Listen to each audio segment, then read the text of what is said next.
Hey, Burns. I hope you had good holidays. It's been quite a break. Yeah, it has been, Dick.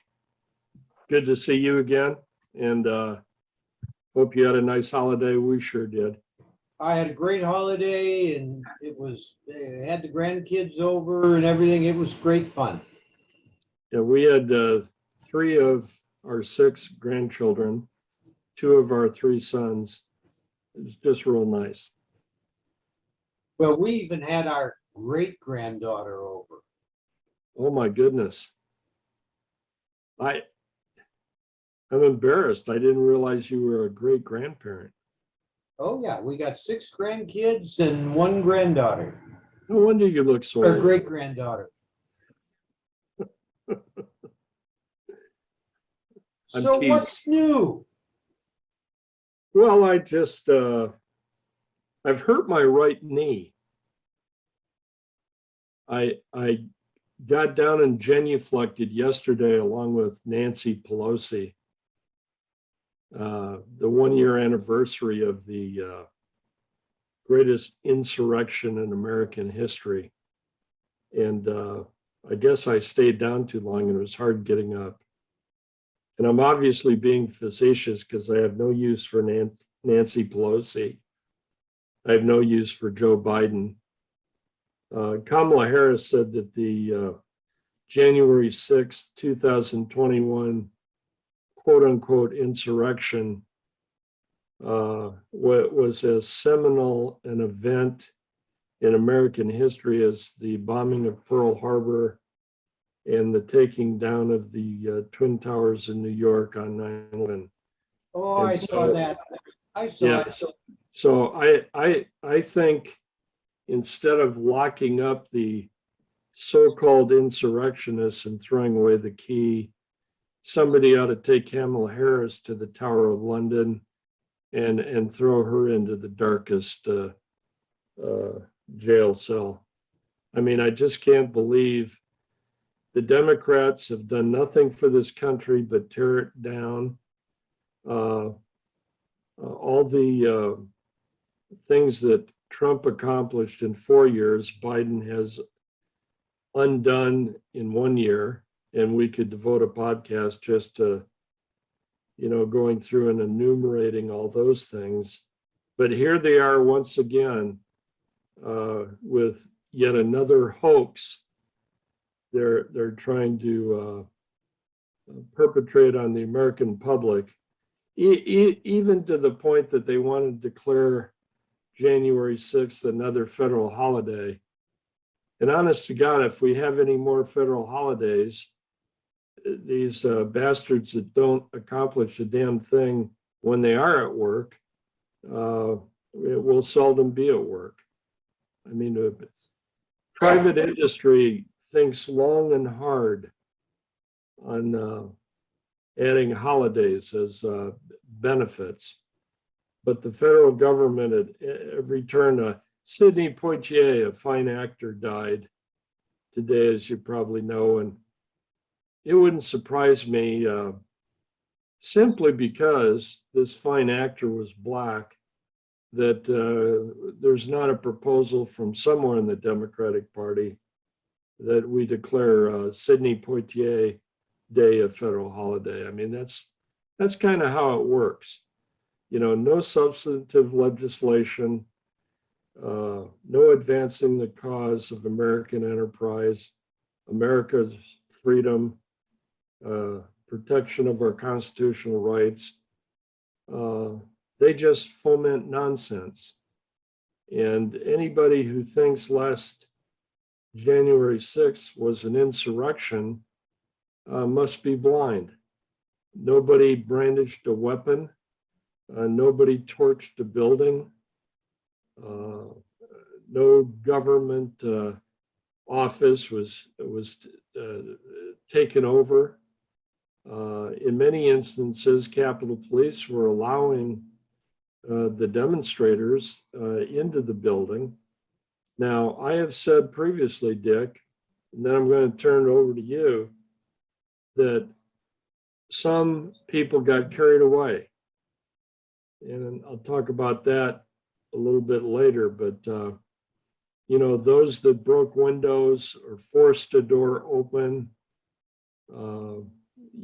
they ought to be tried for what they did. But there was far and away more peaceful protesters at that rally than there were those that broke the law. And yet, and at one point it was well over 100, but as we speak, there are still 86 American citizens who are now held as political prisoners without due process, without their constitutional right of a speedy trial, who are locked away while the government takes its sweet time investigating and trying to find cause to prosecute and jail them. And I think that's a sin on the American system of jurisprudence. It's just appalling. And What's your source for that? pardon me? What is your source for that? Various news media, but I've talked before who I typically read. Breitbart as an example. Okay. Yeah, but See, I don't personally know or have read anything substantial or whatever on so-called political prisoners, but it wouldn't surprise me. Hell, when we put little kids in cages, it's not that big a step to, put a few adults in cages. exactly. Before I forget, I got to tell our listeners, I'm conservative, but I'm also a skeptic on just about everything. If they haven't read Infamous from Hillsdale College, it's a free subscription thing. Strongly recommend people read it. The last issue that came out was incredible. It talked about the potential for election fraud, but it also had an interesting article at the end that you'd miss if you were just reading the front article, and it was called Zuckerbucks. And it was how Zuckerman allegedly spent $400 million to influence vote counting and everything in multiple states. In other words, the Democrats basically took over the chicken coop and did what they did. Now, I'm not saying I agree with it 100%, but I'll tell you, the arguments made a hell of a lot of sense. And I've had a hell of a problem trying to find articles that do make a lot of sense. Obviously, nothing from the Democrats makes a hell of a lot of sense. But the Republicans, I hate to say it, even your Ted Cruz. I mean, sometimes you got to wonder about these people. What are they smoking? Where are they coming from? Well, I know what you're alluding to. And just so you know, I took Ted Cruz to task on my Facebook page today, and I'll take him to task right now. Ted Cruz, multiple times, and now on the floor of Congress, floor of the Senate, I should say, has called the people who demonstrated and stormed the Capitol on January 6th domestic terrorists. And I would throw him into the same column of political hyperbole that I just previously threw Kamala Harris into. Ted Cruz is not only the junior senator of Texas, but he's a political hero of mine. And I voted for him in the primary over Donald Trump. That's how much I thought of him. And he went on Tucker Carlson last night, trying to retract those comments and basically said, I just used a poor choice of words. Well, to Tucker Carlson's credit, he said he wasn't buying it. and I don't buy it either.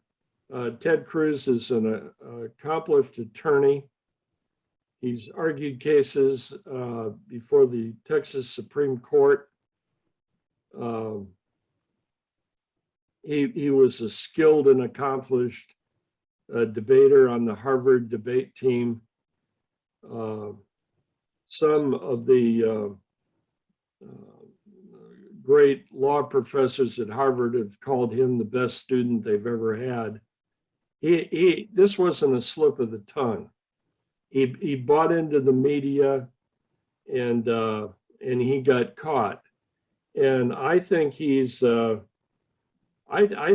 committed a mortal sin in terms of his chances in the future of becoming the Republican standard bearer in the presidential election. I have misgivings now. I'm not saying I don't want to see him as a senator. I've always said I'd love to see him, although he'd never get approved to be on the U.S. Supreme Court.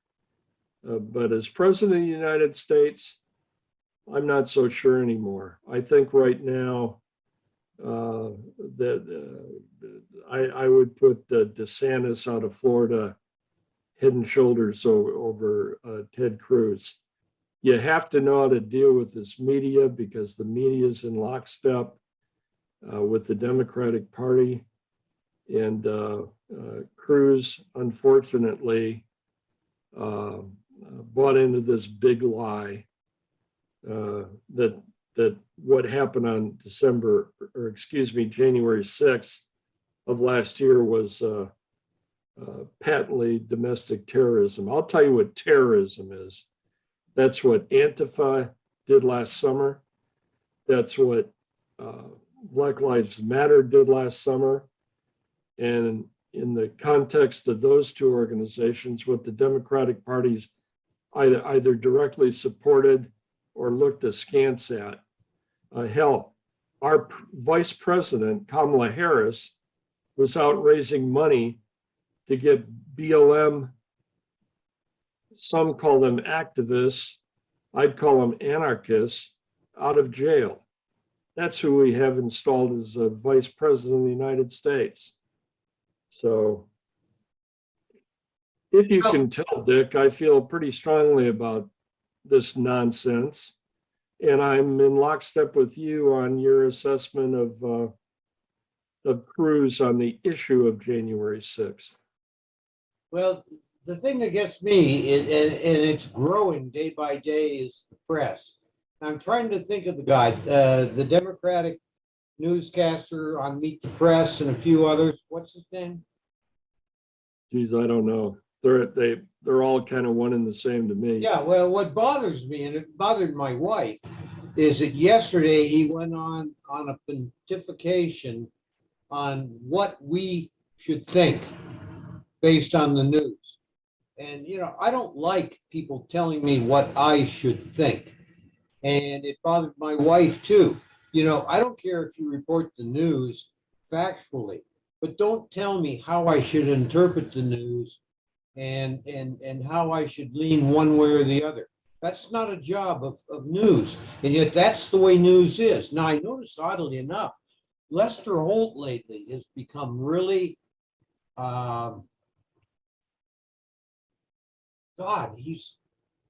he used to be kind of the same way sometimes, but now he seems to be really trying to avoid that.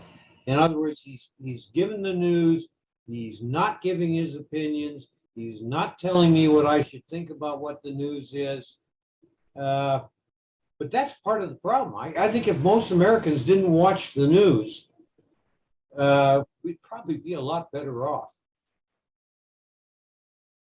I couldn't agree more with what you're saying. And you and I have talked countless times on these podcasts about critical thinking skills, but from a politician's perspective, including some Republicans, and certainly the mainstream media, or legacy media as it's now called, which is just a fifth column for the Democratic Party, they want us just to be the proverbial seed pod carriers. They not only want to tell us the news as they fictionalize it, but they want us to buy into that as if we're dummies. And we're not. At least some of us are not. You and I are not. So I too resent it when somebody is trying to force feed something down my throat that makes no sense to me based on my education and my common sense. Let me lead off on one of your favorite people, and that's Bill Maher. He's actually making a lot of sense in the last 2 or 3 months. Well, that's what I thought, but they've been doing advertisements. He's putting on a show here. Well, I guess he did over New Year's. And he started off with the fact that it's alleged that people were buying drugs with food stamps. And he said, I've had experience on both sides. I've been a dealer, I've been a user, and I got to tell you, we don't accept food stamps. What say you now? Well, I hadn't heard that, so I don't even know that I have a comment. But what I was thinking more in terms of is his criticism of the Democratic Party, and kind of as a general statement, although he's offered specifics, he thinks the fact that the far left has now become the Democratic Party base and is pulling the strings, particularly with Biden, is going to cost the Democrats dearly in the midterm elections. And I agree with him. And there are still few liberal, and he is one, liberal commentators that have the huevos to say what's really happening, and you know, have the courage to speak out in that regard. So while I'll never be a fan of Bill Maher or his language at times, I'll give the man his due. He's starting to make sense. Well, that's good.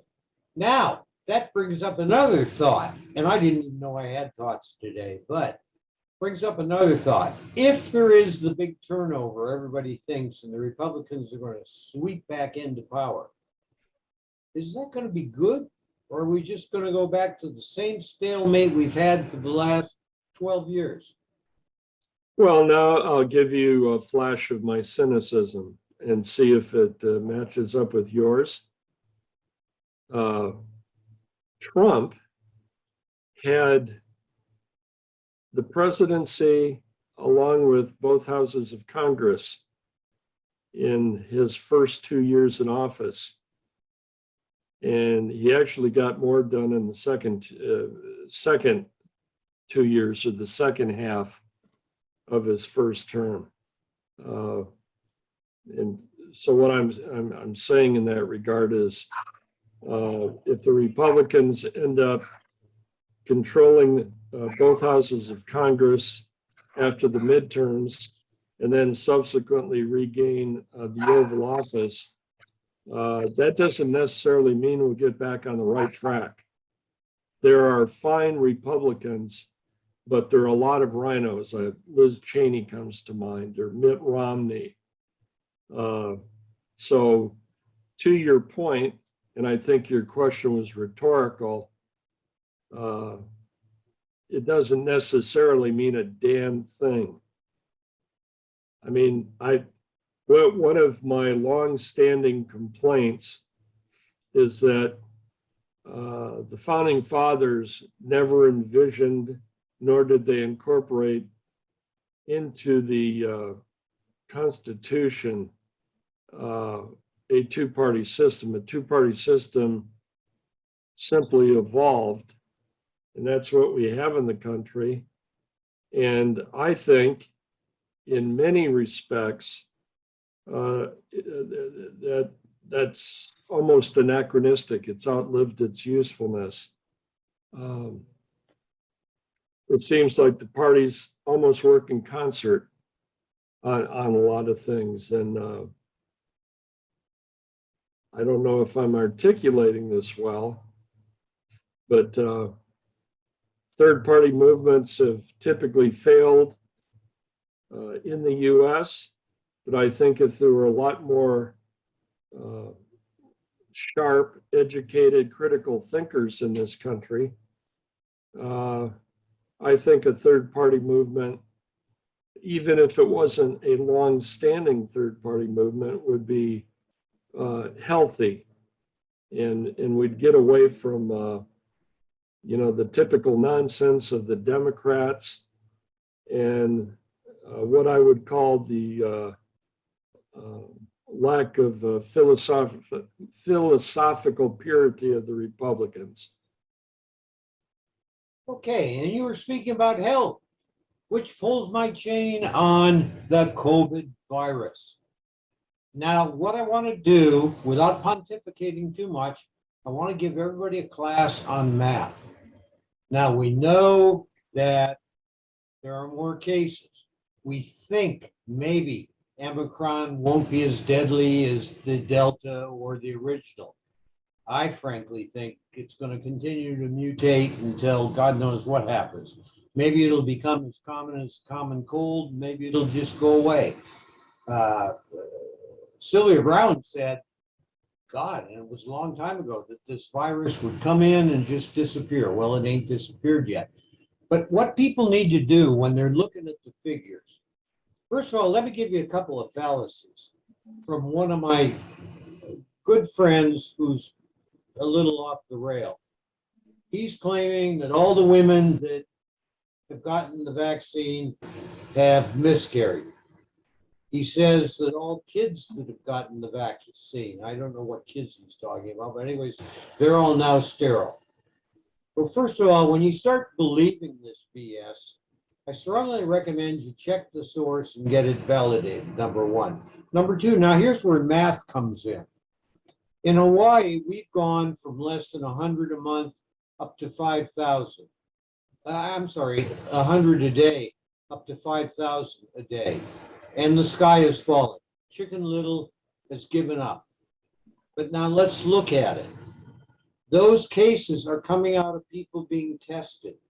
The people being tested is a small minority of the population. That's everybody.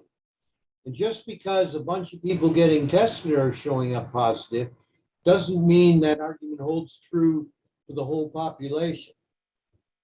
Point number one. Same thing with hospitalization. You know, one needs to look at the ultimate outcome. And if you want to see whether things are getting gooder or worse, you want to look at hospitalizations. The rest of it's bullshit that has no mathematical quantification. And you want to look at deaths. Exactly. So, you know, when you're watching this, people, don't just jump to a conclusion because you heard Savage or somebody else say it. Get your facts straight. You know, I've been through smallpox vaccinations, polio, Hong Kong flu, yellow fever, malaria. I mean, on and on and on. And it's probably the only thing that's kept me alive. And, you know, if you don't like vaccinations, then go someplace where you don't need to be vaccinated. But don't walk around my world because I can't afford to get it, even though I've been triple vaxxed. And if the fourth vax comes, I'll also get that. But you got to think of the people around you. They're the ones that are going to suffer from your utter stupidity. End of pontification. Well, you've made this statement before. I'm not talking about your comment on the math, but you and I have what I hope is a respectful disagreement. I don't think we ought to be forced to get the vaccine, particularly given the fact that it's well proven now that you can have, as you do and I do, both sets of shots plus the booster and still contract the virus and still, if we contract it, pass it on. If we contract it, they're referring to it as breakthrough cases. But in some countries that their record keeping is far better than what we have here in the US, thanks to Fauci. Breakthrough cases by fully vaccinated people are well over 50%. So what we were originally told is that if we got vaccinated with the 2 shots, we would they'd act as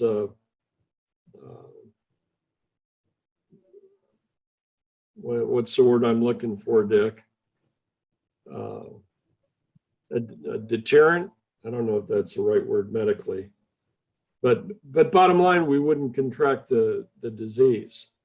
And then that went away, and so we were told to get a booster. So my wife and I, we hustled out and got a booster.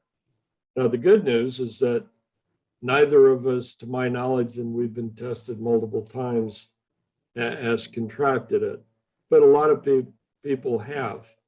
But the case is now before the Supreme Court, whether Joe Biden has the power constitutionally to mandate vaccinations.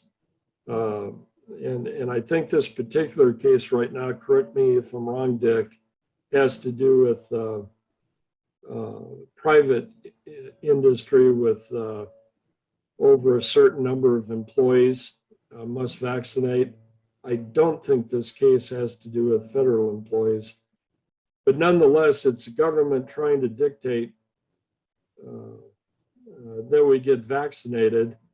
And if you look at the history going back to the late winter, early spring of 2000, we've been told something different almost every week. That this all began with Fauci and Blix telling us, even before the, excuse me, Tito has arrived. Hey, Tito. Somebody's outside mowing and he's scared. Scaredy cat. If you recall, Dick, we were told to do A, B, and C, and we'll flatten the curve. Flatten the curve was the buzz term out of the box. Okay, hold on, time. Part of the problem is it's a virus. Viruses mutate. Why we haven't had more mutations of any depth are kind of interesting. But the problem with a virus is you can come up with a vaccine, and once it mutates, the vaccine may or may not work, or may work at some degree. So that's most of the problem. But getting back to the real issue, does the president have the authority to require it? I don't know. It's problematic. I think part of the problem is that it is a national issue and needs to be handled as such. But on the other hand, it needs to get better press so that people understand the big picture. It might be that ultimately we'll all be taking some sort of COVID shot every year like the flu shot, because it's going to mutate just like flu does. And we don't seem to have a problem with the flu shot. People recognize, well, some don't want it, but I mean, people recognize that flu mutates. They try to guess the 4 or 5 that are going to hit us, and that's what the shot was. What was it? 2 years ago, the shot got a 0, but normally it's a little bit better than that. But I think what's important, if we care about other people beyond ourselves, we give it our best shot. And right now, I think, excluding the politics of the issue, we're giving it our best shot. But it's going to have to change. Here's where I take issue.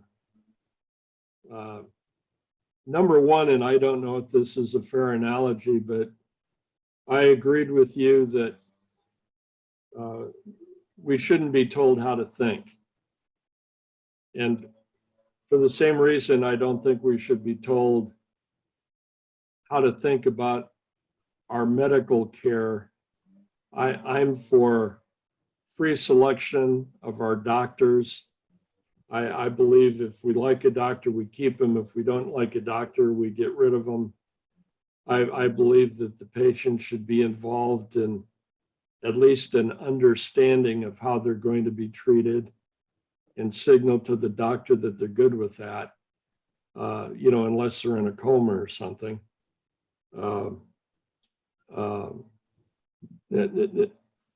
Number two, and here's where I have the bigger issue, Dick. Perhaps you're right. I take that back. Forget the adverb. I think you're categorically correct in terms of the people most susceptible to COVID. The elderly, people with chronic conditions, the obese. I think we've all heard the kind of health conditions that make us, along with age, more susceptible to contracting COVID and possibly dying from it. Then it becomes, that logic becomes a little bit more diluted if you go through the entire adult population, because a goodly portion of the adult population, the statistic is,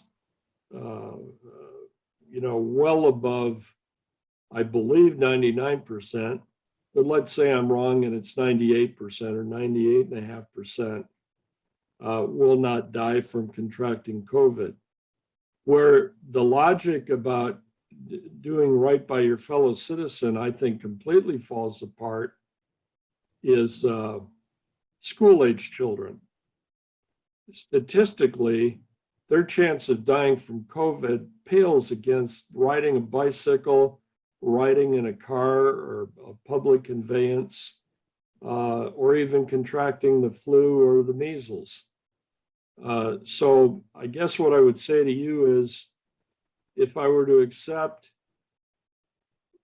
your argument, are you saying that applies to all people ages 5 and up as the government says it should? Or are you talking more in terms of, say people 55 and above? Okay, first of all, we're almost out of time, but I go back to the polio vaccine, and it was the same type of argument, Sabin versus Salk, new technology. Sabin said Salk was full of shit. It went vice versa, but somehow we came together with a program that we've never re-looked at to see if it could be applied. It might sweeten the pot, so to speak. Kind of like using the Bracero program, the wetback program, to take a look at today's, there's nothing new in the world. So that's the one side of the issue. The other side of the issue is, I could argue that the deaths have dropped and the hospitalizations have dropped. What is the reason for that? Is it the vaccination, which seems to be working to some extent, or is it some sort of act of God? You got 1 minute. I think as a general statement, the medical community was caught off guard, just as the government was. And the medical community, having dealt with this problem now, this pandemic for a couple of years, has gotten far better at diagnosis and treatment, including alternate treatments. So that's my layman's answer to your question. Okay, and then, by the way, to remind people, we had our first shipment here in Hawaii yesterday. They have Pfizer's come out with a pill for treating the COVID virus, and seems to have like a 98% effective rate, whatever. So, when you go somewhere, by the way, don't ever go on a ventilator. It absolutely sucks. It takes almost I've years read that. Yeah, to recover. So make sure you people out there, if you do come down with COVID, make sure you get expert opinions from different people. Don't go with my ugliest word, protocol. Protocols do not always work. And with that, Bernie, it's been great. it's always good talking to you, my friend. Okay, bye, Tito. Bye-bye.